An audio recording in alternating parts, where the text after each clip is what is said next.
Wait for it, and we're live. Hey, all you crazy sci-fi and fantasy fans, it's time for your daily dose of shenanigans over here at the Blasters and Blades podcast.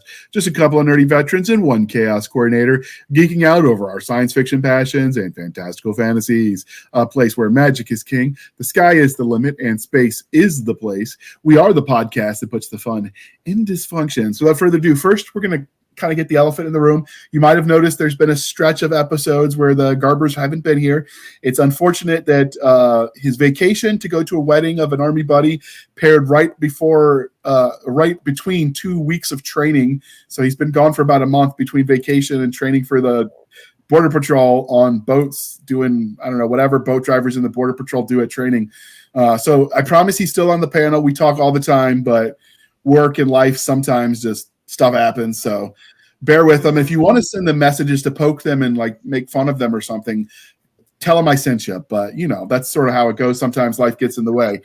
And with that, we're going to let our guests introduce themselves to the listeners and viewers at home. And we're going to go in alphabetical order because I want to prove that grunts can read. And we're going to start with Madam Chloe Garner. First of her line, first of her name.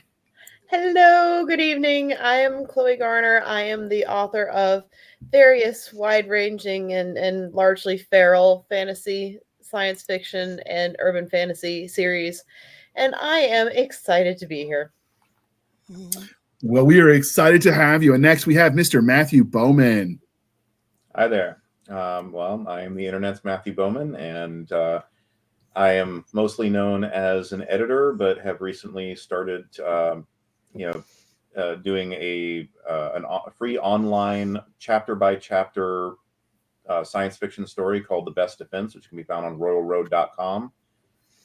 And my wife, who is not pictured here, wrote these lovely books. That is Lori Janeski, and the first book is Phoenix. That's a science fiction police procedural.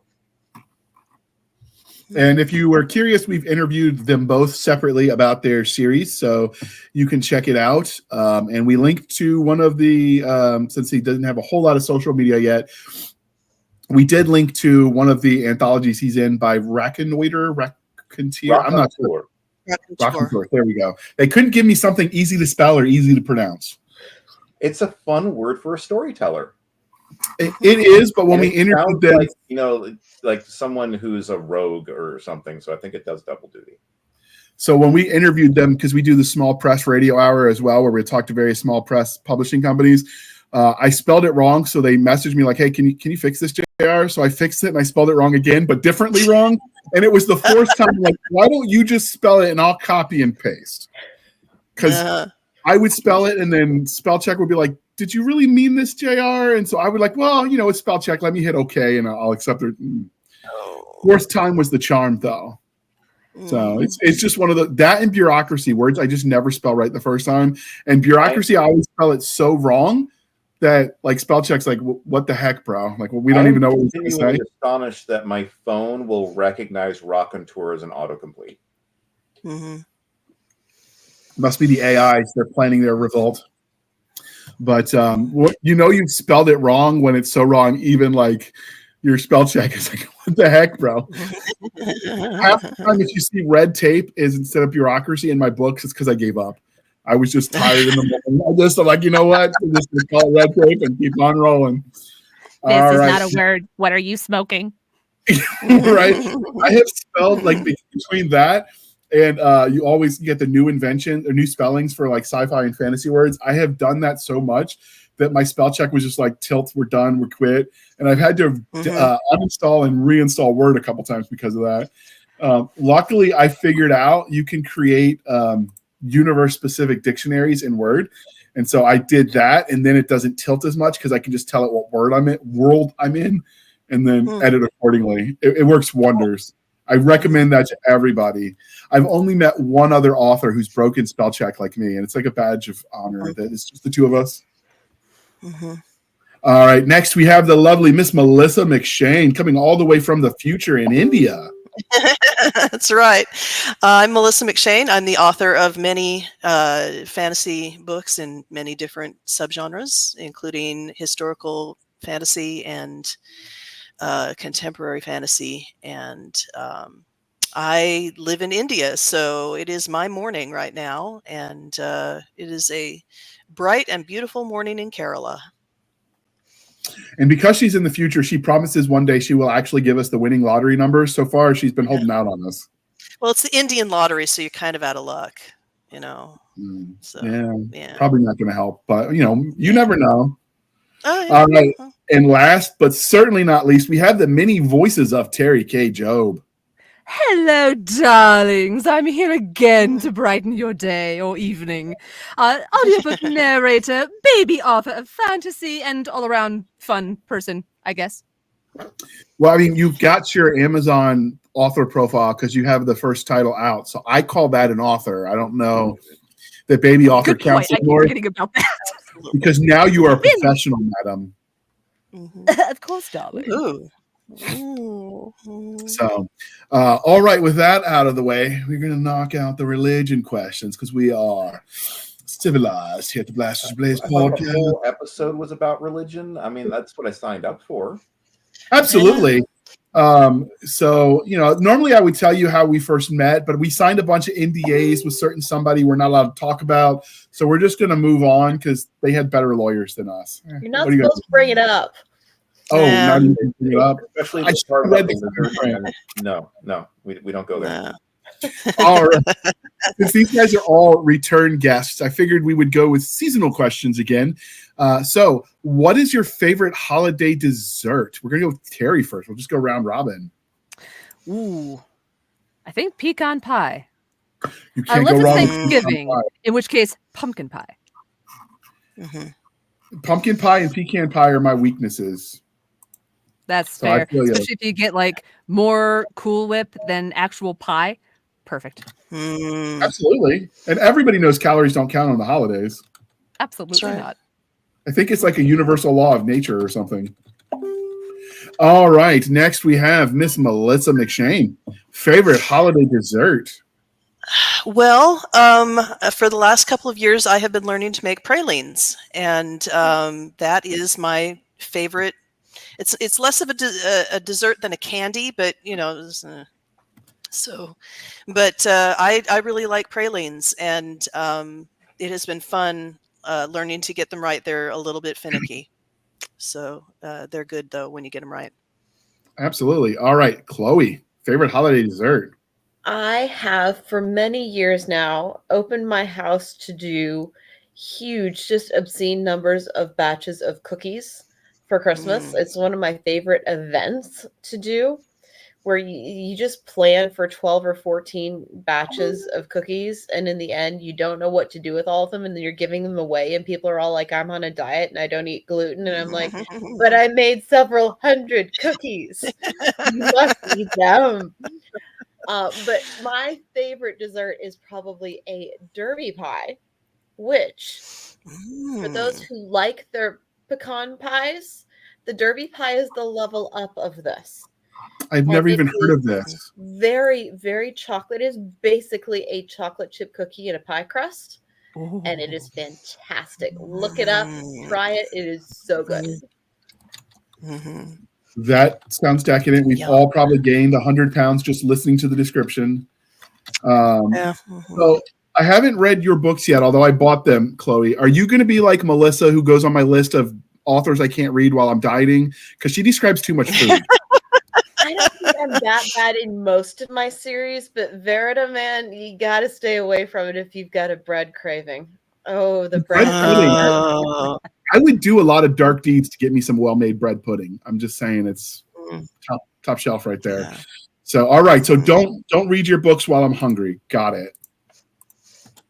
And I also don't recommend Redwall if you're hungry. Oh yeah. Yeah. Redwall. Fantastic series. Lots of food options. Yes. Okay, I don't think I've heard of that one, so I will check it out. It's a children's series. Yes, it's a children's series. Is it one with my like kids love the anthropomorphic animal ones? Yeah, that one. Yes. Okay, and last but certainly not least, we got Mr. Matthew Bowman. Pumpkin cheesecake. I will make it myself. And one of the tricks on there is that you have to slow bake it. You don't skimp on it, because that way it all mixes properly. And the crust that you do, you have to make it with cookies. So cookie of your choice, crush it up, make that as the crust in there. I didn't know pumpkin cheesecake was a thing. Absolutely. The first time that I ever tried it was actually an experiment that my father had made when I was either 7 or 8, and he does not remember it, but boy do I do. And I've never been able to find the recipe for it again. So mine is actually it is pumpkin mixed into the cheesecake, but the one that he had was a layer, and it was pumpkin, a layer of chocolate, and then the cheesecake underneath.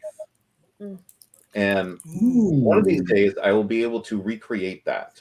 But every so often I'm just like, no, I'm just going to make the one that I already know how to make, because that one was so good that my brother, who has alpha-gal and cannot have anything mammalian, he tried to bite that, and then he took this gigantic mass of it home, and I said, well, you can't have that. I said, it'll be worth it.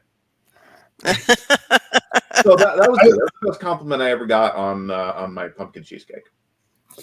I've had a recipe like that when I was in high school. I worked at the Piccadilly Cafe.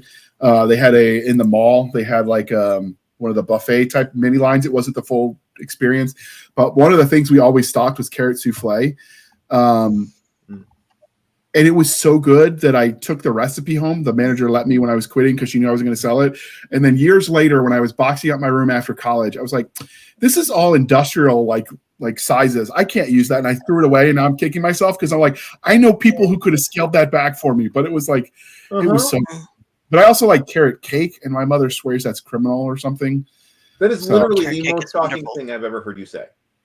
What's that? That you threw it out because the sizes were too large. Yeah, I wish I had known then what I knew now. Mm-hmm. But hey, live and learn, right? All right. So my favorite holiday dessert is not, I don't know if this necessarily screams like Christmas or Thanksgiving, but fudge, because it was something my grandmother would make every family gathering, and we tended to only go Christmas, Easter, and Thanksgiving.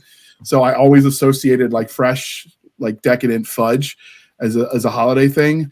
My mom used to make it, and then when her rheumatoid arthritis kicked in, it takes a lot of hand strength to stir if you're making chocolate. So we haven't done it for years. And if she's listening, I'm going to apologize now, but my sister tried making it, and she didn't have the knack.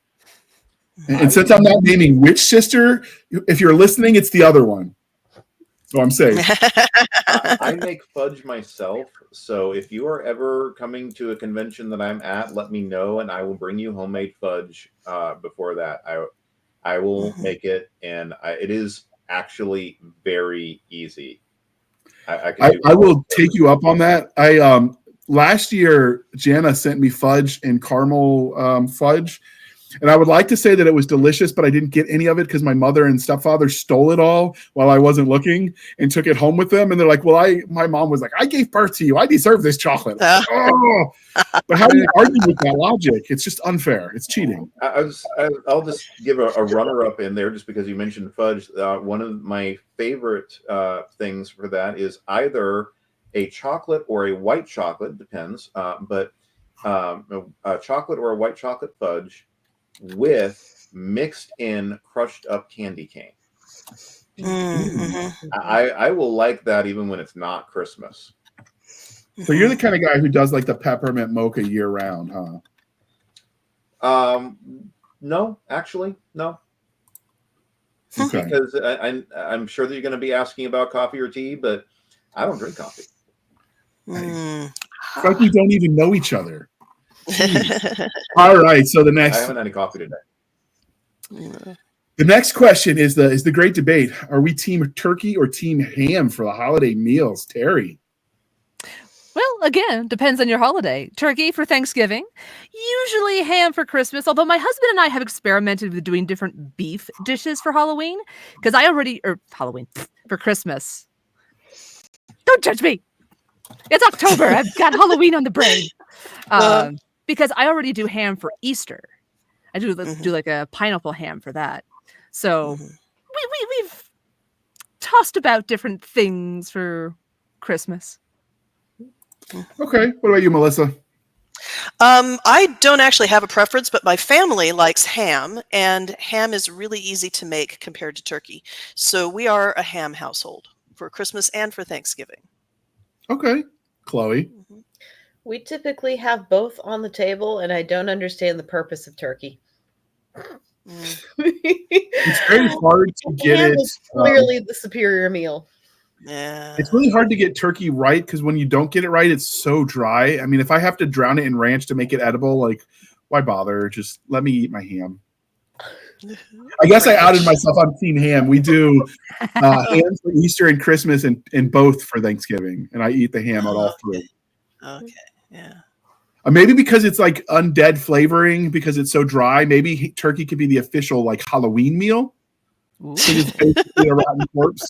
I've yet to get turkey that was cooked and still moist.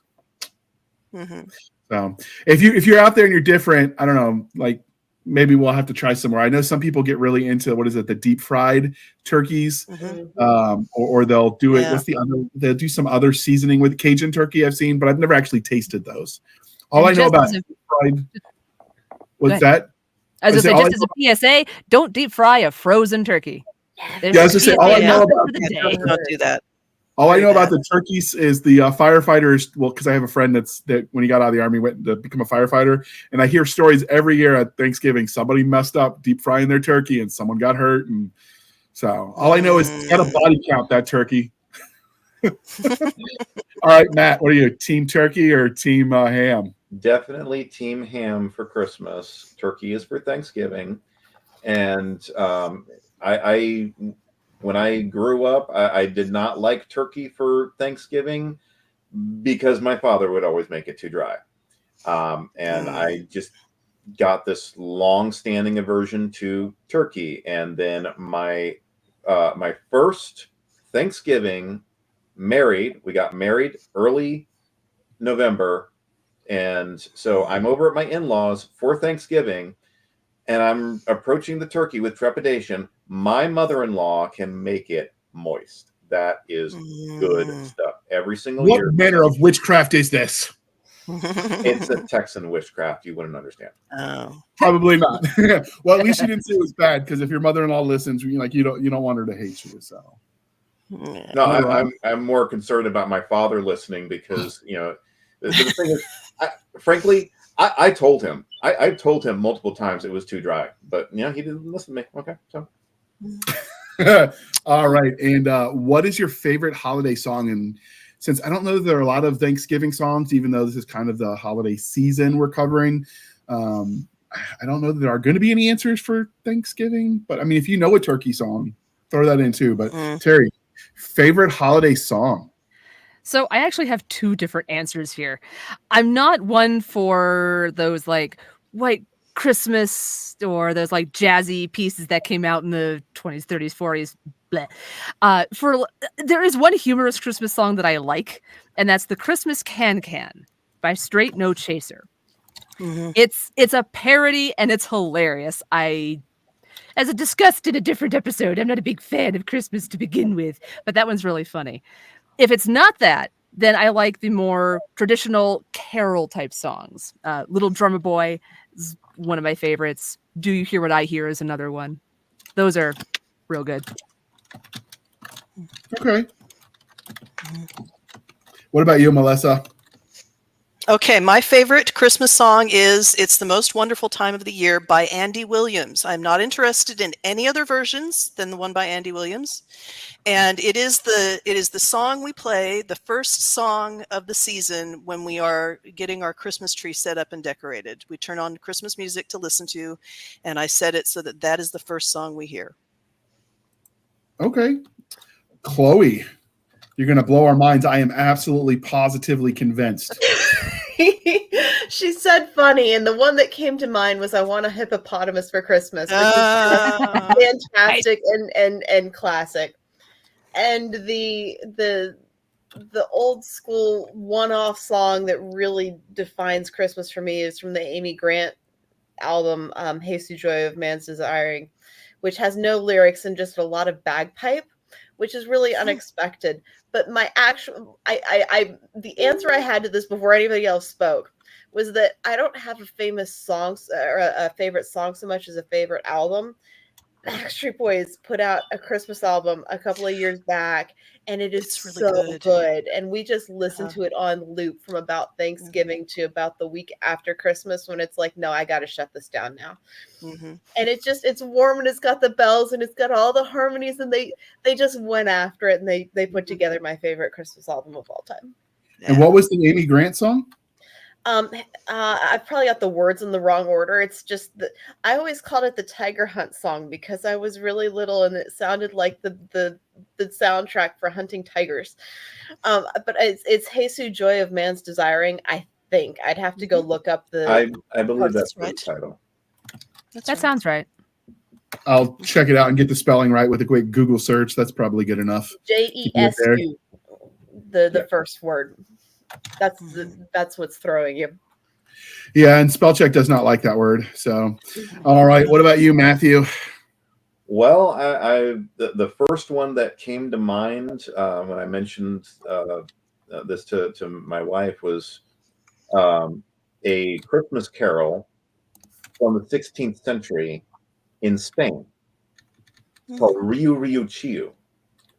And it is one where you're supposed to have at least one male voice and at least one female voice, and they are singing and they are slightly off. So it's sort of like with one of those round songs, except that they're only a couple syllables off and it blends beautifully. It's great. I loved it so much. I managed to badger my wife into having her choir perform it for Christmas one time. Fun. Great.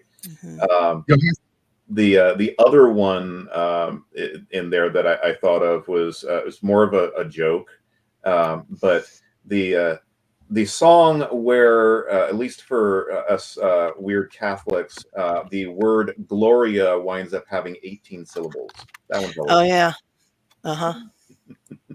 Okay, I like pretty much anything by the Trans-Siberian Orchestra. They put out some phenomenal music, and then there's one by Dar Williams called "The Christians and the Pagans," and one of the lines is that the Christians and the pagans sat down and have dinner, and only the pies are burning. And it's basically the song of this Catholic family, and the one like daughter that's protesting becomes a witch, and they get together for Christmas, and how in years past that might have ended differently. It's a funny song if you listen to the lyrics, and for me, like music, it's either about the sound, which is the instrumentality of it, or the lyrics.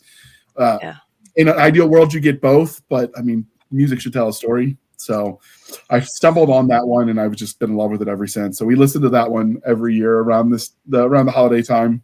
So yeah, that's more of the funny. Although the kids do love "I Want a Hippopotamus for Christmas." Yeah. That's a good one too. All right, so the next and certainly most important question to some of us, because we are civilized human beings here at the Blasters and Blades podcast, we are no longer knuckle-dragging troglodytes. Coffee or tea, and how do you take it? More specifically, how do you take it during the holiday season if it's different for you, since it's in some parts of the world actually cold? I don't know about India, what the weather's going to be like for you, Melissa, but Teri, favorite holiday beverage? Well, my coffee concoction really doesn't change throughout the year, but I do drink a bit more hot chocolate when it's cooler, colder, more holiday-ish. Hot chocolate is good. Oh yeah, especially with all those little marshmallows in it. Mwah. Ooh, like that's the best part. Everything is better with marshmallows, I think. Oh yeah. That's just a universal law of nature. I don't know if you disagree. You could just be the weird one, but I think I think everything being better with marshmallows is just like a rule of nature. So we'll just go with it. Yeah, especially if you All set them on right. fire first. Ooh, for like s'mores. Like I know in theory I can Yes. use my air fryer and make s'mores, but there's just something about the experience of stabbing it with a sharp stick and then roasting it over the fire. It's like primal. It's like, you killed it and now you're going to cook it kind of thing. It speaks to our primitive brains. There's something about lighting it on fire that makes it taste better, I think. Yeah, it does. Yeah. All right. What about you, Melissa? What is your favorite holiday beverage? And if you want to mix it up and say something local to India, that's cool too. They don't have a holiday beverage for Christmas time that's different. They have the holiday here in Kerala is Onam, and it's a Hindu festival, but everyone celebrates, absolutely everyone, any religion. And they have this sarsaparilla drink that is just amazing. I had never had it before, and they had it at the most recent party. And it's really different and really good. But, as always, hot chocolate, dark as you can make it, with a good old dollop of whipped cream. That's my beverage of the holiday choice. Whipped cream is definitely a staple of the holiday season. I don't think anything is made worse by adding whipped cream during the holiday season. Yeah, I agree. All right, Including Chloe. turkey, maybe. Maybe. I thought about saying that too. Well done. I mean, it could make it worse. I'm just saying. It might add some moisture back to it. Yeah. Chloe, holiday beverage. I am a troglodyte, and I don't drink coffee, and I don't drink tea, and I don't drink hot chocolate. I drink Coke. Are you allowed to say that? I mean, are your readers going to forgive you for this? I mean, tea is basically part of your book culture. Tea is really, really important to my book culture, and I've actually considered doing a custom blend of tea as part of a Kickstarter, because that would be a really cool thing that my readers would really, really appreciate. But I would have to have other people taste it for me, because I couldn't even. So it's just one of those facts of life. I can write stuff better than I enjoy it myself. I mean, I don't know. It's kind of disappointing. We thought so much better of you, Chloe. Jeez. I know. It's awful when the author disappoints. I try so hard. Next, you're going to tell us you've never even been to that place. And I don't drink wine. And yeah, no.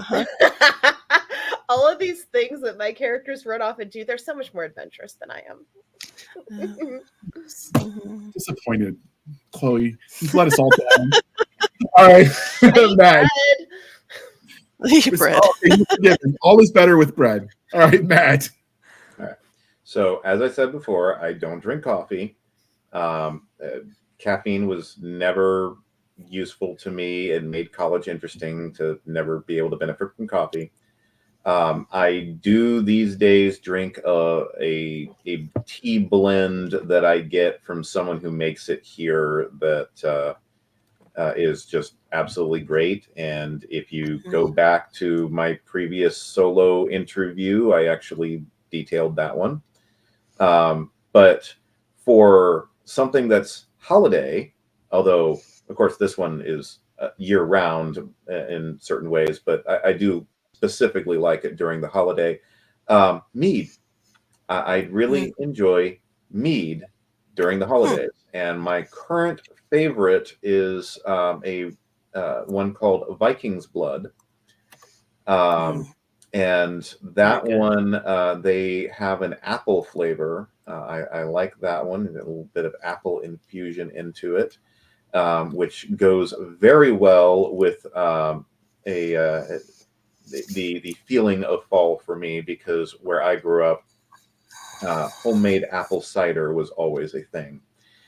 And I have some homemade apple cider that my wife made for me. I probably should have led with that particular one that I was thinking about it at that particular time. I thought of that because Madame Chloe mentioned wine, and mead is, of course, the superior choice. I have wanted to try mead since I watched the 13th Warrior, because it's the Viking, so he was drinking. The Moorish guy was Islamic, so of course he couldn't drink wine or alcohol, but he could drink the mead. So when he visits the Viking, of course he drink mead. I have tried it on occasion, and it has never tasted good. But I know that's one of those things like beer; you got to try them all till you find what you like. Sometimes, I haven't given up. But the first one the first form of alcohol that I ever actually enjoyed was a blend of mead with white wine added. That I tried in Ireland, and I was utterly astonished that I actually liked it, because I thought it was just alcohol that I didn't like, period, because I'd never been able to find something. And so that one was great. My second college was a dry campus, so I of course had some alcohol snuck in there. And everyone thought that I was a teetotaler, because there were actually events that had beer or wine offered to the students, even though it was a dry campus. And I never partook of either one of those. So everyone thought that I was a teetotaler.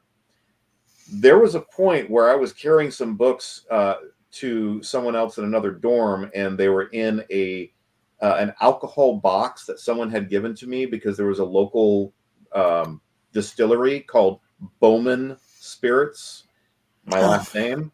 Turned out, I didn't know this at the time, but turned out that my ancestors had actually settled there and my branch had left.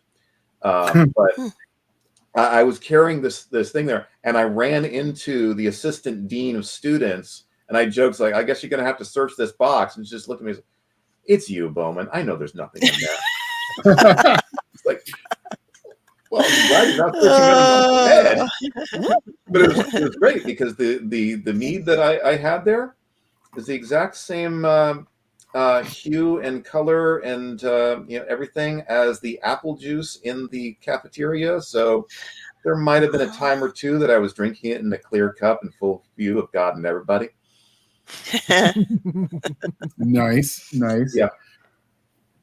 Okay. So Miss Spitz, if you're watching this, I gotcha.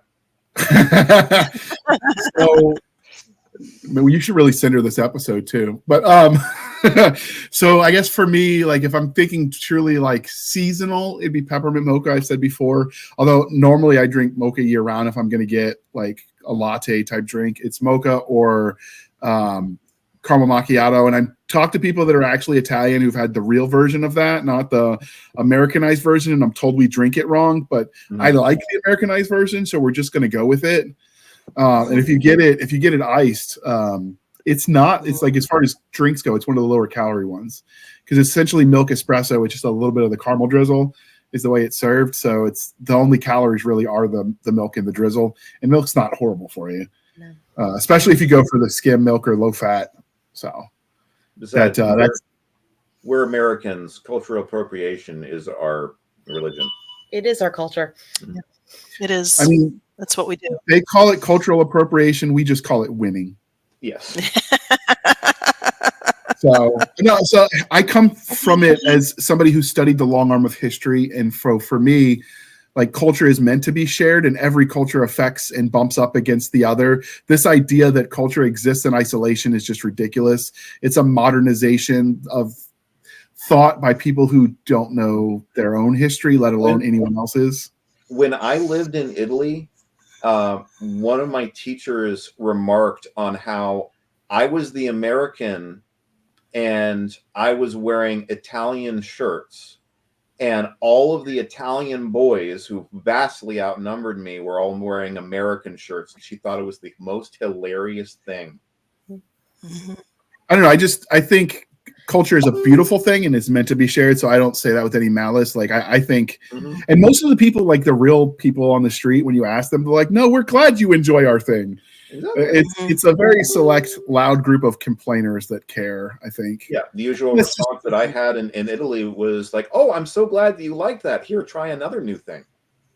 Yeah, I noticed that when I was in Iraq, we worked with a lot of third country nationals, which is a fancy way of saying they hired poor people from poor countries to do dangerous jobs so that KBR and Halliburton and all those people could pay them less. But so I worked with a lot of people from like Pakistan and Uzbekistan and all the stands in that region. And if you were nice to them, man, they go out of their way to like, I tried so many weird foods that I would have never been exposed to just because I treated them like human beings. Nice. And like, that's when I realized I actually liked Indian food, curries, because some of the drivers were from Southern India, actually. Oh, yeah. And so they were making some of the curry dishes for us. And, you know, it was delicious. So I wouldn't have gotten that experience if I'd been closed off to other cultures and be like, oh, that's yours, I can't share it. Like, how stupid is that? But that is a rant we don't need to have because we're here to talk about speculative fiction religion. And religions also are meant to be shared. But before we share that concept, we're going to play the commercial as we shamelessly shill for the man. Boom.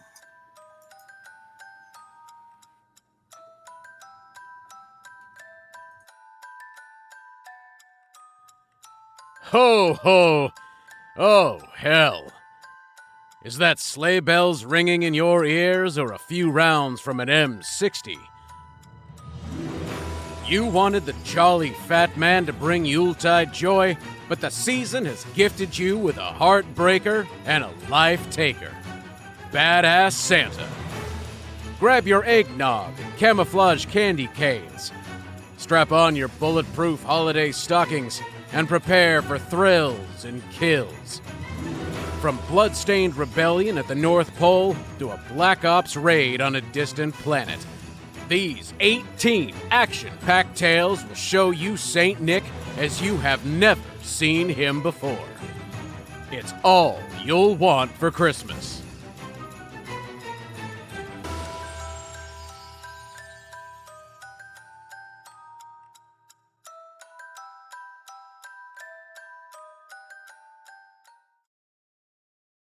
And Garrett Michael Brown did a phenomenal job on that narration, and he did it to us at a discount just because he liked the concept. Because I have yet to, when I privately done audiobooks, have yet to break even on any of it. So it's a vanity project, and I accept that as long as the ebooks can fund it. I'll keep trying. But we are going to be announcing Volume 2. It's obviously not going to be Sleigh Bells Ring Volume 2. It'll have its own distinct wordplay name, but we're going to be doing another volume for 2025. And if you're listening to this in December, like I think you will be, we should have announced it right about then that we're going to be open call. So anybody that wants to write for it can do so while they're thinking, you know, all ho-ho-ho-y and stuff. Because I wrote mine for that anthology in the summer, and it was kind of hard to get to the vibe. I actually just was like blasting Christmas carols so I could get the vibe while I wrote it, because it was freaking hot out. It was like 95 degrees when I was writing mine about winter wonderlands. So this year we're learning, and I'm going to announce it probably in November, and people can write it seasonally if they choose. But yeah, we're going to do another one. That was so much fun. I figured, why not? So, all right, with that out of the way, the topic that brought us here. So fictional religions in speculative fiction. So we will be doing later one about Christian fiction, because that's a thing. And if there are other denominations that have their own fiction, slashing through the snow, I like that, Matt. If there are other religions, like if there is a thing as Jewish fiction or Islamic fiction, we'll talk about that too. You send me the samples and the authors, and we'll talk about it. But this one is more religions that are created for worlds. So it's not tied to specific Earth religions. It's kind of the concepts Chloe and I came up with when we were batting this idea back and forth. So first, why do you think that the concept of religion is so universal that even when it's fake, it exists in fiction? Why? Well, I think we all, on some level, are looking for a connection with something bigger than ourselves. And however you want to view real world religion, whether you think, oh, well, that's a crock, or no, that's something that's real, or however you approach it, I think that desire is inherent to humanity. And I think religion answers that. It's one of the things that answers that desire. So I think that's where we end up with not only wanting religion, or the absence of religion or whatever, but that it comes in to our fiction, and I think makes our fiction more well-rounded because it's acknowledging this this desire, this reality. I think ignoring religion entirely is a choice and can be an interesting dramatic choice. But I think ignoring it because you don't think it matters is probably a mistake, because on some level it does matter to pretty much everyone. You know, everyone has an opinion on religion. I think if you go back to even before the modern religions of the Abrahamic faith, that are the three main ones now, if you go even before that, what at its core was religion? It was trying to understand the world around us and our place in it. And I think that's kind of a fundamental drive of humanity. Presumably any alien species you're writing about, or fictional species, I guess, like from the fantasy side, would have similar motivations. And if not, that could make them different and also fun. But I think that at its core, for me at least, is why they continue to exist. It's just a pragmatic and a realistic feature of what it is to be human. And you can take any side on it, you can frame it any way you want, but it's a very realistic thing to put into a speculative story, and inspect it the way you would anything else about what is normal and realistic and commonly human. And why is it there, and what does it do, and your characters interact with it, and the world interacts with it, and those are all really interesting interactions because it's a really big part of humanity. I think one of the things, kind of piggybacking off why it's important, is if no other reason, when you make your fictional worlds, if you don't want to use vulgarity that is going to get you censored or get moms not to let their kids read your book, you generally will make up your own curse words. And where do most curse words come from? It's what's profane to the religion of the era, right? Like if you think about the curse words we use today, and if you follow back, most of them, if you understand the context behind whatever the curse was, it was tied to a religious being. They're definitely usually three the different religion. things. It's either a religious thing, it is related to intercourse, or it is related to, shall we say, waste management. I'm trying to keep this very family friendly in this. We appreciate that. Yeah.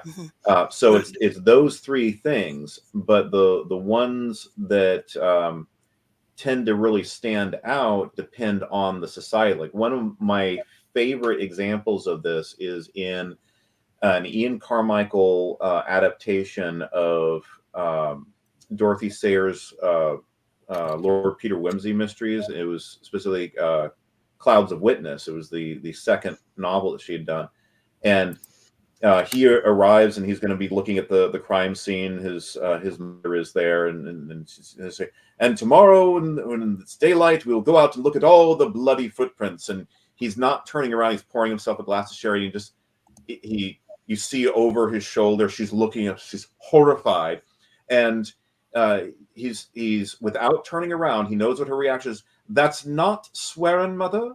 That's an adjective of quality. And then a few minutes later, she uses a blasphemy.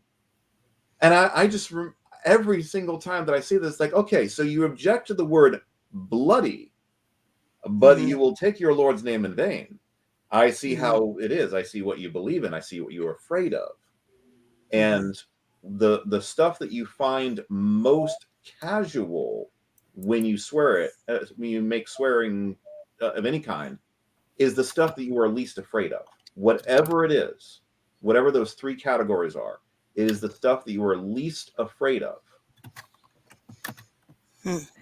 Now, funnily enough, that's one of the biggest issues I have in the trilogy I'm working on. It's figuring out, okay, I'm limiting my swears just because I want to.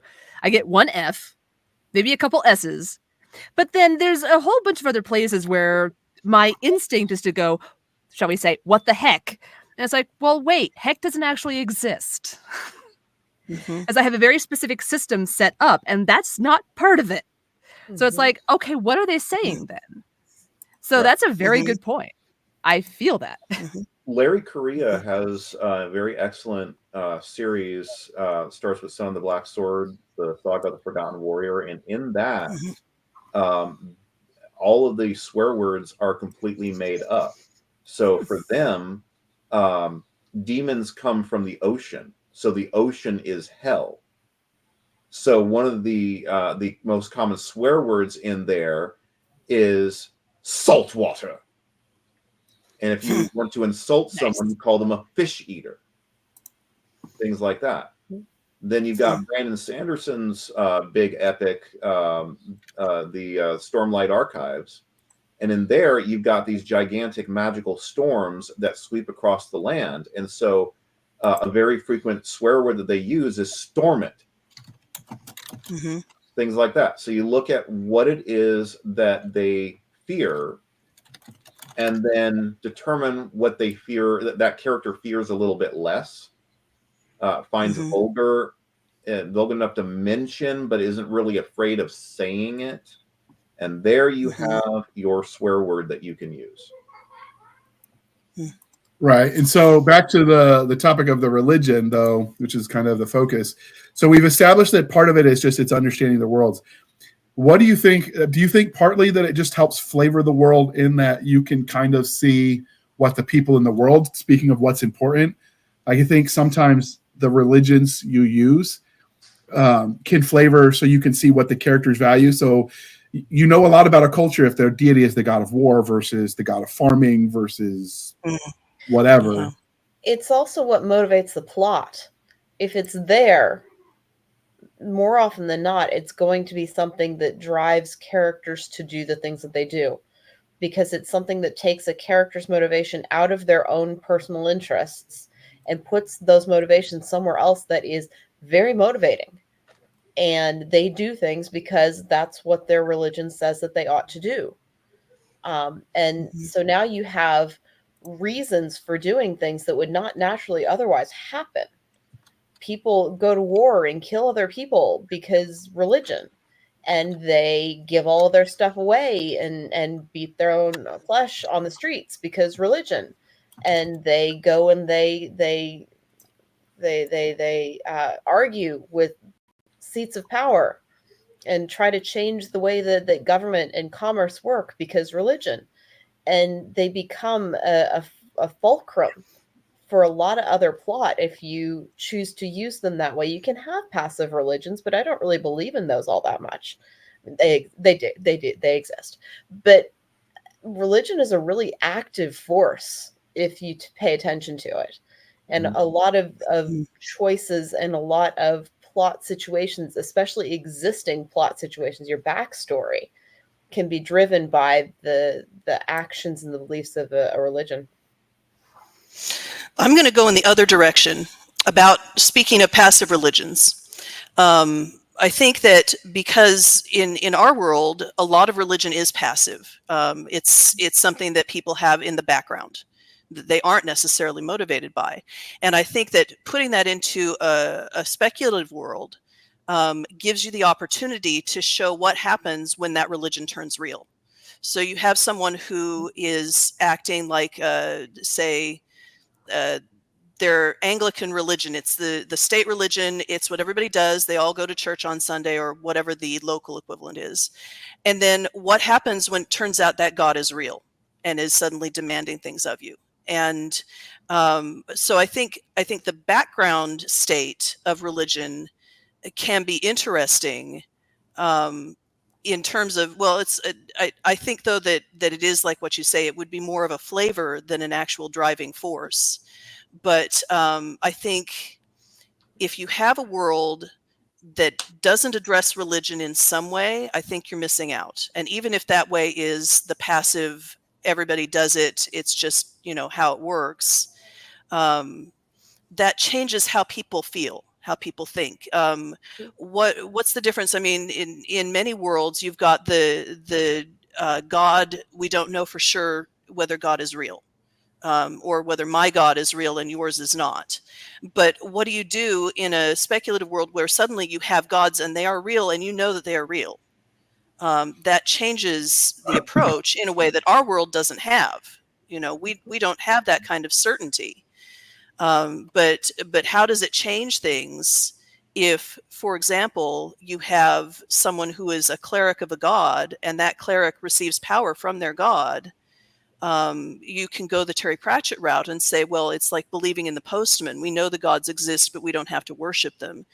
And or you can go the route of, well, this is just a given. We know God exists, and we know that God makes these demands of us, and that's why we fulfill them. So I think there are a lot of different ways to go about it. I think I have religion in every one of my series to different degrees. So I've had some where it was a background thing because something else that was going on was more important. I have a couple where the religion is the key factor. I have one where we're not sure whether it's religion or not. Are we, JR? And you see that a lot with the lit RPGs, where it's almost like the system, or the Homecoming Saga by by Orson Scott Card. It's like, is the AI the god or not? Like the overarching entity that might or might not be of a god, but it kind of serves that purpose in a story, and that's equally as valuable. We've had that discussion about your War Master series. I did that one on purpose. We've had that discussion about never gonna leave me.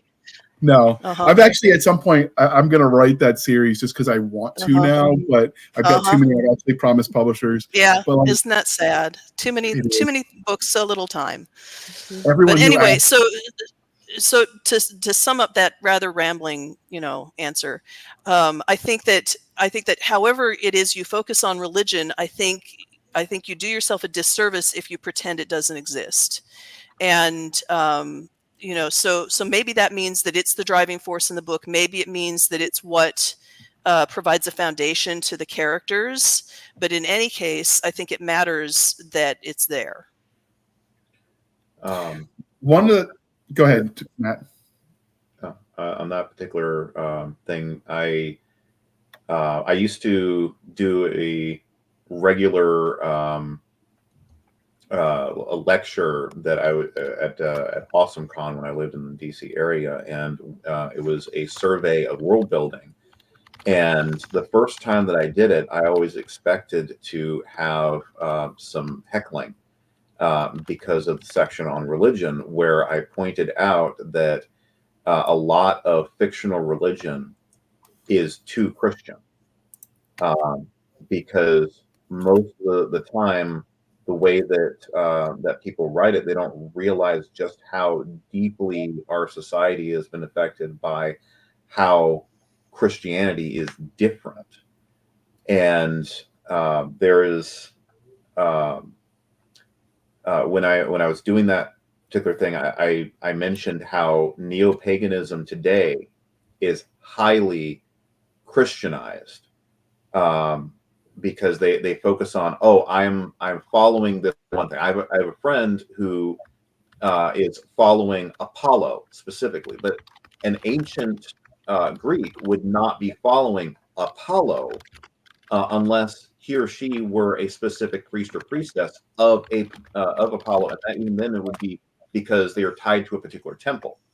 There isn't an organized religion to work off of. So what they are doing is they are following whatever God is going to give them. So they worship that God because they get something out of it. They don't do it because that particular God is worthy of praise and thanksgiving just for existing. The Greeks knew that. They knew what Zeus was getting up to. He's not, the paragon of virtue. He's freaking Zeus. With weird fetishes. So they're not worshiping Zeus because of his marital virtue or his ability to produce offspring, which is very impressive. It is because Zeus has power and they want to benefit from it. So if you're a farmer, you're going to be praying to Zeus and sacrificing to Zeus so you get rain for your crops. But you're also going to be sacrificing to Demeter because you want those crops to grow very well. Sorry, Sarah's. I should be. Wait, now I'm getting them mixed up as to which one's Demeter's right. Oh, it's easy to do. Then if you're going on a trip, you're going to be sacrificing to Hermes because he's the god of travelers, also the god of thieves, so that you can say, hey, please keep those thieves away from me. And then once you wind up going by ship, you switch over to sacrificing and praying to Poseidon because you don't want to drown, because you probably don't know how to swim. And you do this for whichever god is most useful at that particular point. And those are just the famous ones. There are going to be tons of local minor gods, or they're going to be aspects of the larger gods that they're going to be worshiping and sacrificing to. And it's going to sometimes depend on what temple is most popular there, which one can get a lot of income from it. And those priests are not full-time in their ministering to the needs of the people. They usually had other jobs that they would use to support themselves, and then they would also be working at the temple. There's a bunch of books on that. I should have pulled them off the shelf. Waiting around. Very good resources.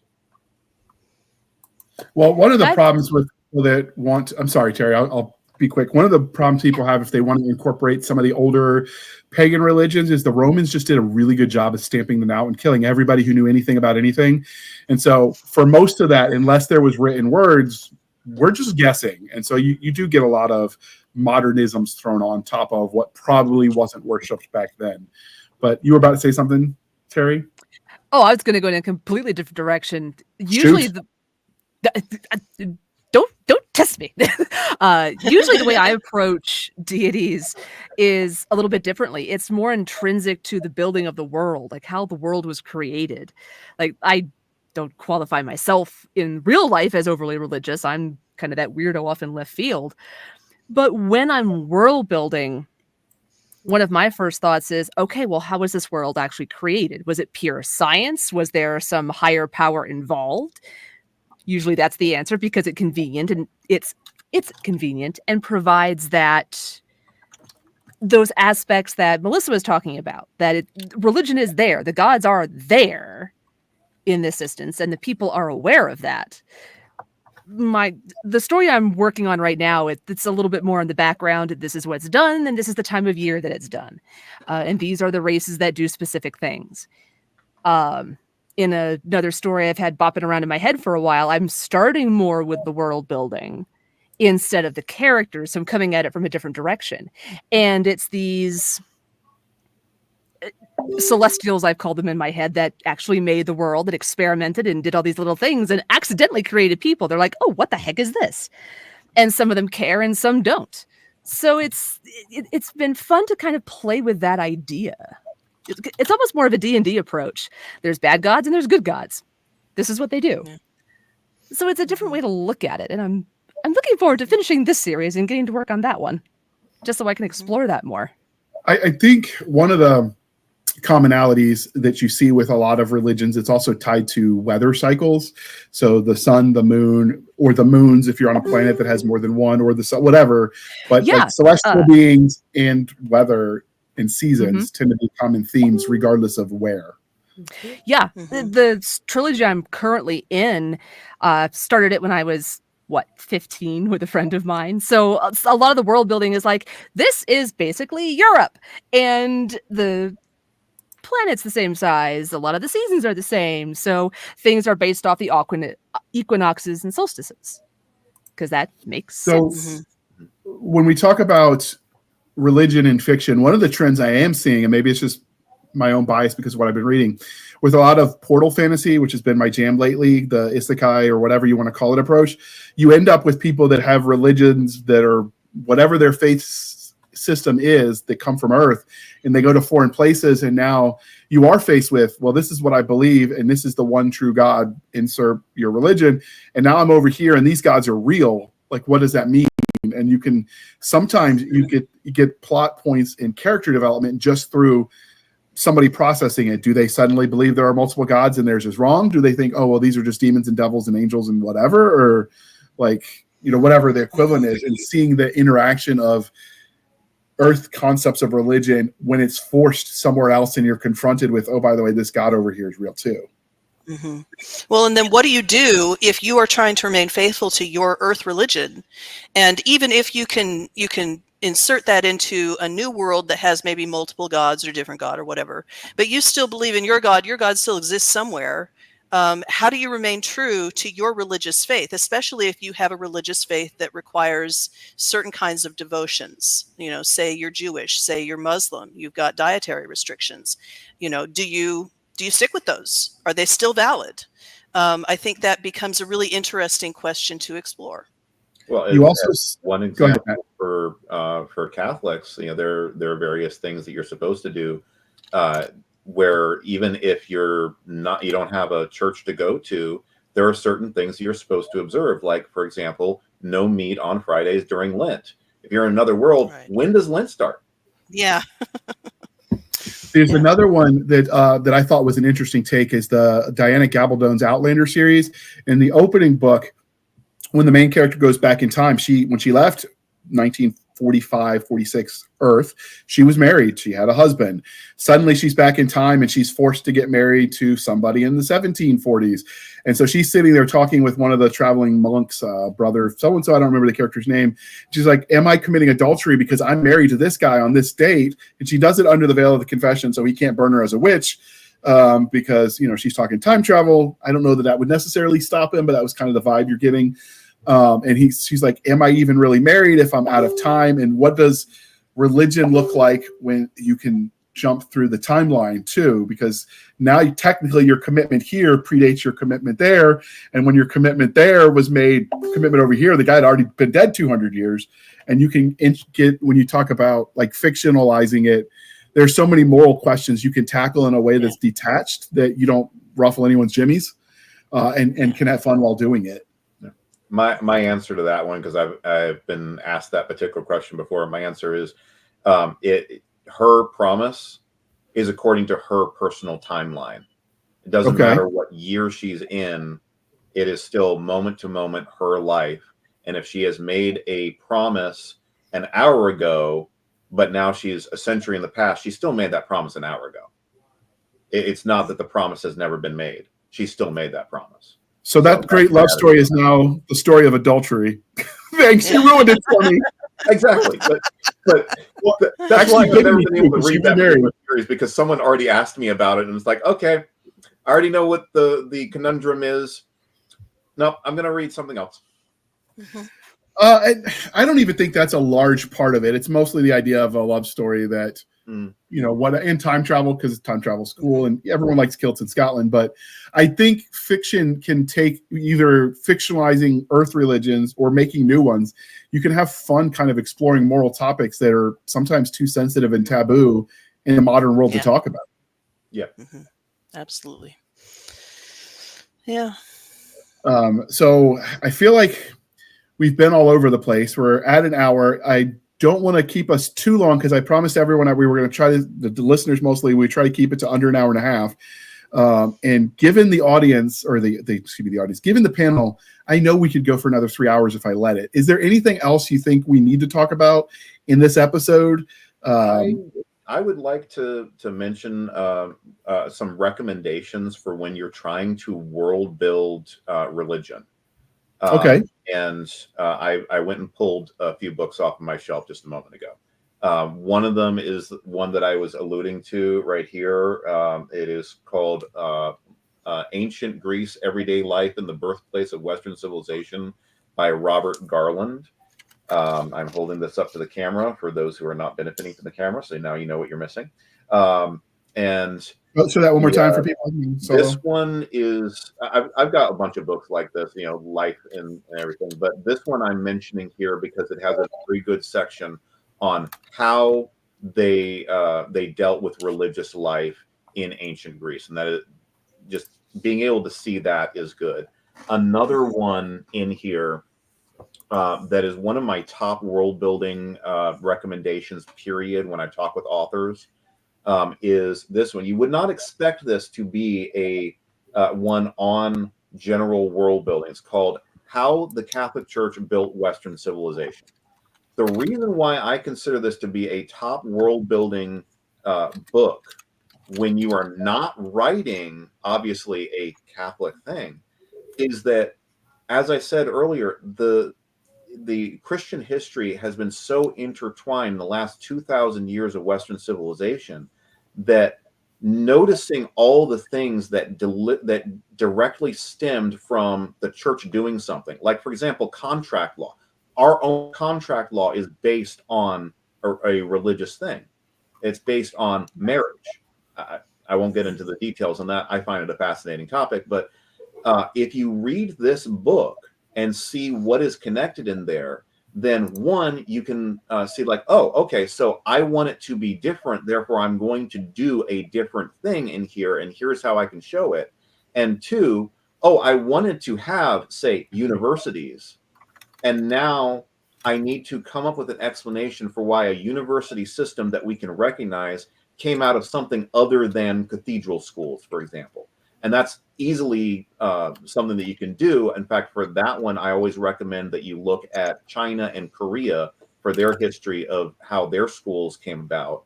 But this is a top world building resource for how basically not to world build, so you can find the details so that your fictional fantasy religion doesn't wind up looking like, magic Catholic Church.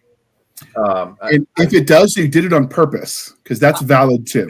Yeah, well, exactly. But I am a devout Roman Catholic, but I get so irritated by people putting in lazy copy paste things of, this is sort of like the Catholic Church, only it's a pantheon of various different gods, and it's like, I was trying to advise an author on that in a forum that I'm in, and I'm just like, are you sure you want to do that? And it's like, never mind. I don't have the crayons right now. And then the last one, this particular book, fascinating book, The Christians as the Romans Saw Them. This book is all writings of pagan Romans writing about early Christians and how weird they were. So if you want to know just first of all, a pagan context, you want to see how they view the world, you look at what they thought the Christians were weird about, and then, as I said, we've had 2,000 years of Christian history ingrained in this. If you read this particular book, you can see the details in there. It's like, oh yeah, actually, if you think about it, for most of human history, that would be considered really weird. So you can use that as a very valid world-building resource.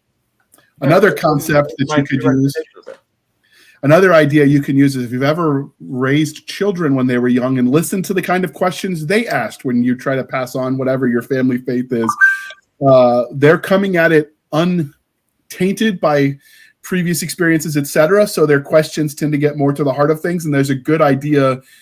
Somewhere in there are world-building ideas, and I remember thinking that when my kids were little. So that's another approach. My son, my oldest son is 5, and he just experienced the first blackout that he remembers, and he was trying to figure out why the power was off. And so, for example, he was running around trying different light switches and saying, "Oh, power's off here.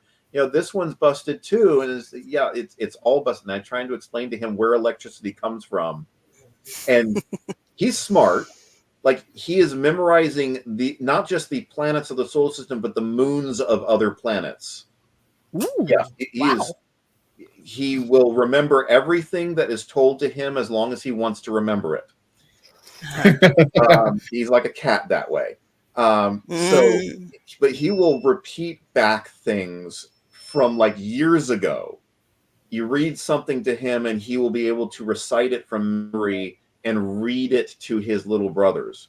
But yeah, so I am trying to explain to him all this stuff, but he will still anthropomorphize things. So when I was showing him the transformer behind our house that was now black because it had blown, he started yelling at the box like, "You're not supposed to be black," because it was discolored, and everything. And I'm like, I'm so glad that No one's understanding me right now. But he was yelling at it. You're not supposed to be busted. You're not supposed to. Like the box would talk back to him. Like it would understand that it is being scolded. And that is how a lot of animism works. Except that a lot of people who believe that, oh yes, there is actually a spirit in that tree.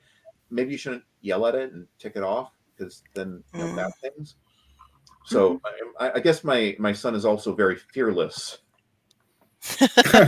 He is willing to tick off the spirit of the black box. Yeah. I'm just thinking of when we tried to explain the concept of communion, and my son was like, "Wait, we're eating people?" And so I imagine that the Romans had pretty much the same concepts years later when they were cannibals. They proudly proclaimed that they are cannibals. And I'm sure there are other things that would look weird for other religions too. And the point is if you can look at things from an outsider, it adds more depth to the world, I think. And with that, one of my favorites from that book that just shows how language has changed on this. Apparently, Christians were often accused of incest. And the reason is because of the phrase, which actually comes out of Judaism, of being brothers and sisters before the Lord. The Romans had no concept for that. So if they're referring to each other as brother and sister, but then they get married, they had absolutely no cultural context for that. And it's like, oh, well, clearly they've just admitted to incest. Burn them. And what in the sweet home Alabama is that? And with that, we could keep going. See, this is the danger of once I started that one last thing, and we're going to keep going, but I got to bring it to a stop. So, dear listener, if you've got other ideas that you want us to cover, I can have this same panel back sometime, and we can talk about religion and spec fic. If you've got ideas to angle the conversation, this was always intended to be just sort of a broad strokes introduction to a concept. And with that, Teri, what are you writing at the moment? But you got to, future self is going to be writing, because this will air in December and we're recording in October. Future self. I envision my future self actually being in the second draft phase, or maybe third draft phase, I don't know, of the third book of this trilogy. I hope. That's the goal. We'll see if that happens or not. All right. And how can listeners and viewers stalk you? I mean, follow you? As we mentioned, I do have an Amazon page, as I am an official author now.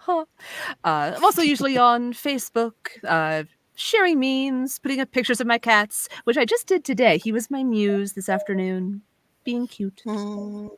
Yeah. All right. And Melissa, what are you going to be working on in December? Future self. Well, I hope I will be finishing up the final book of the War Master series.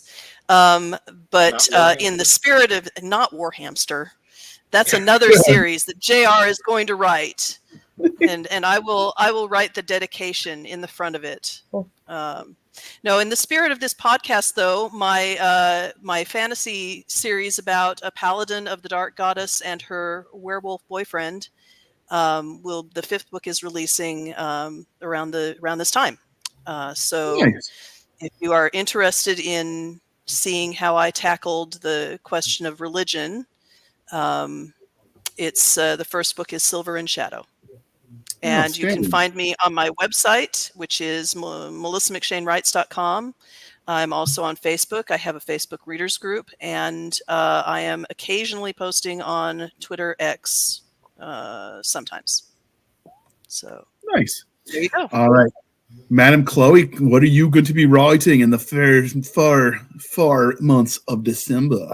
I am cornering out of my high fantasy massive universe that I've been working on for 2.5-ish years, and heading into space opera now and trying to get some gears up and going. That corner has been hard, but I will be continuing on that series through early next year. I've got 4 more books planned in the near future before I switch genres again, because I can't help myself. Those books will be coming out this year and through the first part of next year, and I'm really excited to get more books into that series. People are enjoying those characters a lot. You can find me at chloegarner.com if you're looking for just kind of essay level updates of what I've got going on and what's coming up next. If you're looking for just the bullet points, I've got a newsletter, or you can do Amazon follower and just get the email when the books are out. But the best place to be is my Facebook group. It is my favorite place in the world. It is full of lovely people and where I act like a human being live and in person. Nice. All right, Matthew, what are you working on? What I'm working on is I'm writing my sci-fi, and as I said, it's free on Royal Road. And by the time that this airs, we may be delving into one of the 2 alien empires in there, which is a totalitarian theocracy. So you can see how I world build some religion in there. And the details on that, and I was giving some spoilers to someone recently, and he was just absolutely. He said he was in awe of the world building. So if you want to take an anonymous source's word for it, then you might want to check it out. It's called The Best Defense. Nice, and we will link that in the show notes. And so, because it's on topic, I will be, hopefully, if my calculations are right, be working on the last book in the trilogy, The Cursed Brigade, which is a portal fantasy. And I was writing that with James Ward when he passed. And it's significant because of today's topic. It actually involves, people from modern Earth, the American military getting sucked into fantasy Egypt where the gods are real. And what does that look like? And I don't necessarily spend a lot of time because it's an action men's adventure story, but definitely it's an undercurrent because the characters are grappling with that. I remember one specific scene in the second book that I've already written where a guy grew up in Christian family in Australia. He decides to start worshiping an Egyptian god because he meets the god and is like, well, I've met this one, so clearly it's real. And then he dies in combat. He goes to Duat, which is the afterlife in Egypt. And he's about to be sent to nothingness because his scales, his soul didn't weigh right in the scales. But he's saved by an angel. So what does that mean for him? It's going to be a fun one to explore in the third book. And this is the part of the interview, dear listeners, where I remind you to please be kind and speak your mind on the reviewing platforms. Your reviews help the right readers find the right books, and they really do matter. And if you're buying books, because some people are now selling their books direct, they're getting around the middleman. Start a blog, do something, but reviewing and sharing matters for the authors. It really does help. And you can find us on our social medias, dear listener, on our link tree at linktr.ee, linktree/Blasters and Blades podcast. Again, linktree/Blasters and Blades podcast, where we link to all the things, the bits, shoots, the rumbles, the YouTubes, the TikToks, the Twitters. We have our Blasters and Blades Facebook group and Facebook page. We have our email, blastersandbladespodcast@gmail.com. Again, Blasters and Blades podcast at gmail.com. For professional purposes only, people send all the shenanigans to Madam Stabby at the Instagram, Twitter, and the email. And while she's traveling, I promise she's at least checking her Twitter. So, you can click the link tree and follow her. Speaking of clicking the link tree, we have our Spotify website there where it's a bunch of gobbledygook, but if you go to the link tree, super easy, click the button, we're good to go, where you can support the show for as little as 99 cents a month. You can help keep the lights on. Every penny does help, and we appreciate it. Or you can support the show more directly at buymeacoffee.com/author J.R. Handley. Again, buymeacoffee.com/author J.R. Handley. Be sure to put in the comment section that it's for the podcast, and I promise I will keep my co-hosts duly caffeinated. They will drink that coffee brand coffee or hot chocolate or tea until they float away on a river of caffeinated goodness. If you use the link in the show notes, discount code podcast grunts, you get 10% off. We get a little bit of a kickback. You support an American company. If you're not in the continental United States, well, actually, technically not continental because we can do Alaska and Hawaii too. If you're not in the United States and you want coffee, shop local. It really does matter. That's my sort of one political stance. Shop local. It's good for your local economy. It's good for the environment because things travel less. It's just a win-win for everybody. And with that, I would like to thank you for spending some of your precious time with us. For my crazy co-host, I am J.R. Handley, and this was the Blasters and Blades podcast. We'll be back next week at the same time, where we'll indulge our love of nerd culture, cheesy jokes, and all things that go boom. And with that, thank you everyone for coming on. This was fun, deep. We probably could have kept going, but I had to pull the little, what's that hook they use on stage to pull people out? We had to do that. A ripcord? Not right, for stagecoach. Right, because otherwise we would still be talking 3 days later, and ain't nobody got time for that. So with that, we're going to hit the end button. Wait for it.